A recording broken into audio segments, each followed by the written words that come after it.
Thanks. This is a poem called The Madoc Cows. Has anybody been to Madoc? Yeah. A few have, okay. Their eyes, they're perfect. I'll start there again. The Madoc cows. Their eyes, they're perfect. Tide-worn glass, dark tanned waters. At the bottoms of those eyes, ancient creatures you barely believe in. Soul leaning into the world, those eyes. You want to press them into your forehead, into your chest. Their noses are genital warm, soft-bodied reef creatures, wriggling blind and hungry across the corals. You wish they were carnivorous. You want so badly to run your fingers over the rims of those noses.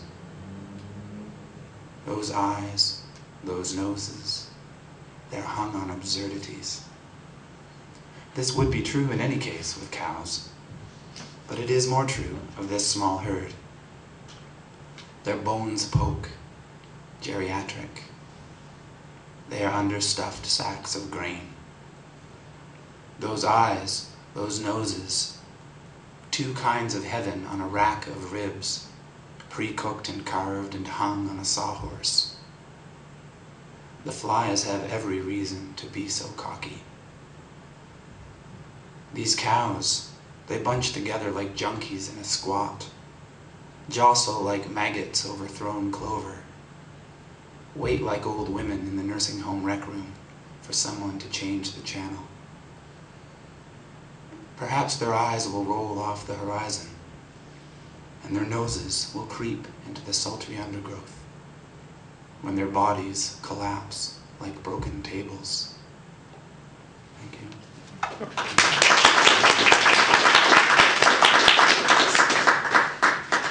And this second poem is called Swimming Above the Dam, Mersey River, Nova Scotia. At the visible end of the forest that our father came out of, we swam above the dam, as he had, feeling the tug that would take us, or anyone who forgot, for even a second, that this swimming hole has teeth. It happened to a friend of our father, thud against the dead wood. I play at forgetting, the dead wood floating just below the surface.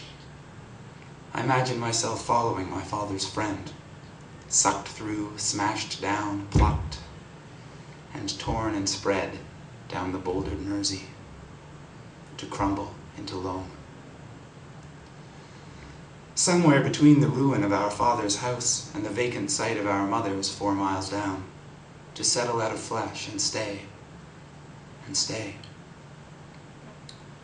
Collapsed and cradled in a wedge of granite, I pulse in the current's flux, forked in an ebb against the rush, bits lost to the sea. Some boy runs from his house 4 miles downriver to meet some girl. He passes me on the way.